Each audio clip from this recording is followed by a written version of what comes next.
بسم اللہ الرحمن الرحیم۔ السلام علیکم۔ پاک نیوز 91 میں خوش آمدید دوستو، چینل کو سبسکرائب کریں اور بیل آئیکن کو ضرور دبائیں تاکہ ہر ویڈیو آپ کو وقت پر ملے۔ کیا آپ جانتے ہیں کہ دنیا کا طاقتور ترین پاسپورٹ کس ملک کا ہے؟ جی ہاں، وہ ملک جس کی شہری دنیا کی تقریباً تمام بڑے ملکوں تک رسائی کا حق رکھتے ہیں۔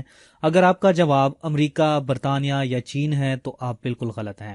حال ہی میں ایک رپورٹ کے مطابق ہینلے پاسپورٹ انڈیکس کے تیار کردہ اعداد و شمار کے تحت دنیا کا طاقتور ترین پاسپورٹ جاپان کے شہریوں کے پاس ہے۔ اس رپورٹ میں مختلف ملکوں کی نمبرنگ کی گئی ہے، پاکستان بھی اسی میں ہے، تو ہم 1 بائی 1 تمام ملکوں کے پاسپورٹ کا کون سا ملک کس نمبر پہ ہے۔ لیکن اس سے پہلے اگر آپ نے ابھی تک میرا چینل سبسکرائب نہیں کیا تو چینل کو سبسکرائب کرے اور بیل آئیکن کو ضرور دبائے تاکہ ہر ویڈیو آپ کو وقت پر ملے۔ رواں ماہ کے شروع میں جاپان کے شہریوں کو میانمار برما تک ویزا کے بغیر رسائی کا حق مل گیا، جس کی بدولت ان کے شہری 190 ملکوں میں بغیر ویزا سفر یا ایئرپورٹ پہنچتے ہی ویزا حاصل کر سکتے ہیں۔ اس لسٹ میں دوسرے نمبر پر سنگاپور ہے، جس کے شہریوں کو 189 ملکوں میں 189 ملکوں میں یہ سہولت حاصل ہے، جبکہ دنیا کا تیسرا طاقتور ترین پاسپورٹ جرمنی کا ہے، جس کے شہری 188 ملکوں میں بغیر ویزا سفر کرنے کے ساتھ ساتھ ایئرپورٹ پہنچتی ہی ویزا حاصل کر سکتے ہیں۔ ازبکستان نے گزشتہ ماہ 5 اکتوبر کو فرانس کے شہریوں کی ویزا پر عائد شرائط ختم کر دیے تھے، جس کے بعد اب فرانس اس فہرست میں چوتھے جبکہ 5ویں پوزیشن پر جنوبی کوریا موجود ہے۔ امریکہ اور برطانیہ کے شہریوں کو 186 ملکوں تک سفر کے دوران یہ سہولت میسر ہے، جس کے بعد وہ 5ویں نمبر پر ہے، جہاں 2015 میں ان دونوں ملکوں کے شہریوں کا پاسپورٹ سب سے طاقتور تصور کیا جاتا تھا۔ تاہم حالیہ عرصے میں نئی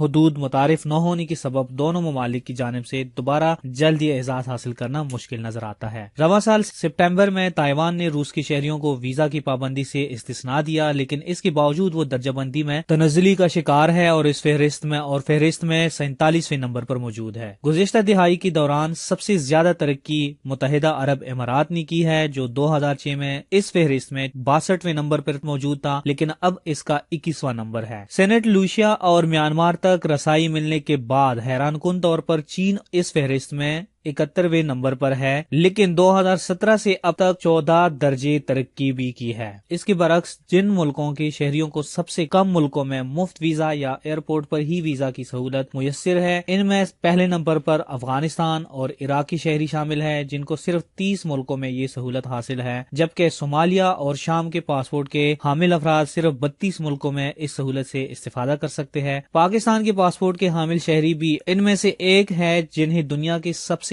کم ملک میں یہ سہولت میسر ہے، اور سب سے کمزور پاسپورٹ کی فہرست میں پاکستان 5ویں نمبر پر موجود ہے، کیونکہ اسے صرف 33 ملکوں میں مفت ویزا یا ایئرپورٹ پر ویزا دستیاب ہوتا ہے۔ طاقتور ترین پاسپورٹ کی فہرست میں پاکستان 104 نمبر پر ہے اور اس کے شہریوں کو دنیا کے 193 مقامات تک رسائی کے لیے ویزا درکار ہوتا ہے۔ مضبوط ترین پاسپورٹ کی فہرست میں بھارت کا 81 نمبر ہے، جس کے شہری 60 ملکوں میں اس سہولت کو استعمال کر سکتے ہیں، جبکہ 43 مقامات کی ویزا تک رسائی کی بدولت اس کا فہرست میں 98 نمبر ہے۔ بین پاسپورٹ انڈیکس دراصل انٹرنیشنل ٹرانسپورٹ اتھارٹی کی جانب سے فراہم کردہ ڈیٹا کو مد نظر رکھتے ہوئے اپنا انڈیکس تیار کرتا ہے، جو 199 پاسپورٹ اور 227 مقامات کا احاطہ کرتا ہے۔